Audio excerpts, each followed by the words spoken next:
Because that was really, I thought, a very fitting, lovely evening for everyone concerned. Yes. Two-part question, and the first part of that is, Mike, I like to tell that story too. I like to tell my boys for sure, and any parents that come up to me and ask how little Johnny can make the NHL, and I get that a lot. And I always tell them I only played single hockey all the way up, major midget. That's what it was called back then. Major midget, single A hockey. We won the All Ontario for East Gwillimbury. So times have changed. If you don't play Triple A, you're not going to make it. You got to play spring hockey. You got to play summer hockey. But back in the day, I played single A hockey, and actually, I don't think my boys believed me until I was moving, and I picked up this little trophy and it said single A All Ontario champs, and I kept that trophy out and showed them, and that it was truthful that we only played single A hockey. And but times have changed. The ante's upped, and you know, talkie hockey at an early age. So I try and find that delicate balance between encouraging my kids but not burning them out. You know, just keeping them on an even keel and letting them enjoy the game. So hopefully I've done that. And I know Taylor's 15 years old now, and he's very hungry and he enjoys the game. He really enjoys it. So I know I didn't push him away from it. And I do get that question a lot. And the second part of your question, Mike, is the game against Washington. And certainly that was the highlight, personally, of my last year in Toronto. Being able to come into a game and play against, you know, some of the best talent in the world. And I remember, and I actually, when you get older, you can appreciate where you are in a game or where you are in time. And I remember staring down at Ovechkin. He was at center, and being able to look around the crowd and saying to myself, this is pretty cool. The best player in the world, and you know, if I stop him, we win the game. And I felt a nice peace and a nice serenity about that. And I'm sure he's going to say he knew he was going to score, but I really felt like I was going to make the save on that one, and it was going to be a good night, and it was. Mike?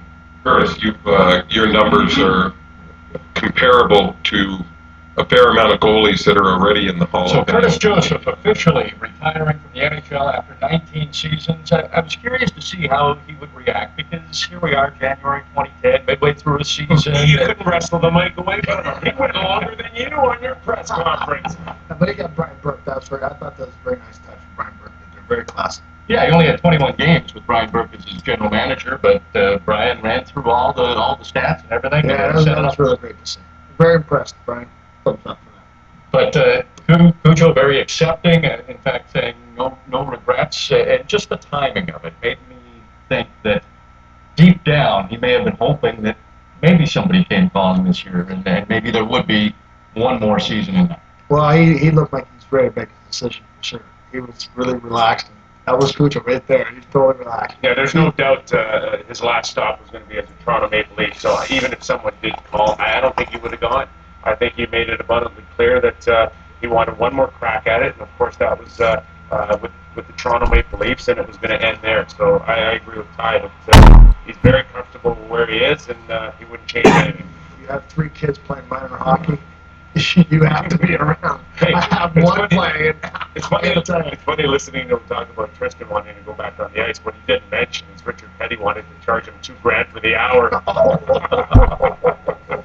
It's cheaper than the outdoor game. Oh, Dougie, we'll hear that one. 6 teams in Curtis Joseph's career. He's 4th all-time in wins. So the question was mentioned at the conference about the Hall of Fame.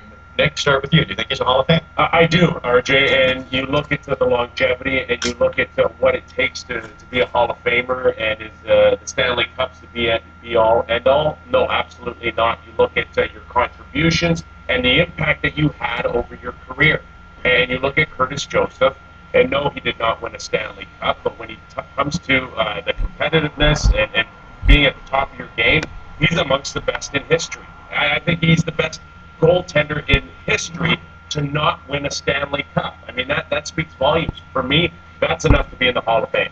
Yeah, I think you got to make that whole comparison too.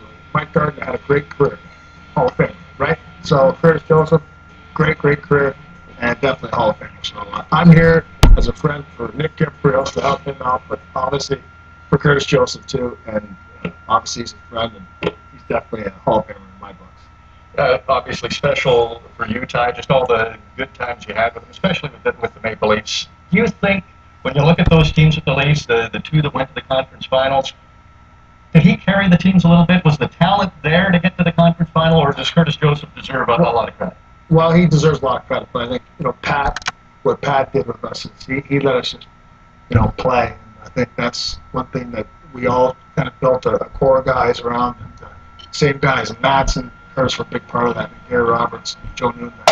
When we got this core of guys together, I got to tell you, it was pretty special. Pat just let us play, but we had this secure defense, and even when we were as bad as we were sometimes on defense, when you have Curtis Joseph back there, it was very special. And look at the saves this guy's making. A little unorthodox, right? Not your standard goalie. I got time when I scored on in practice. I was pretty happy. Would you make sure you heard about it when you Well, I know, for sure. I always have known about it, but I got to tell you, he never wanted to score. How would you describe his style? I think he's the best educated guesser. His anticipation, in my mind, was the thing that stood out about him the most. He almost could predict where the puck was going before even the shooter knew.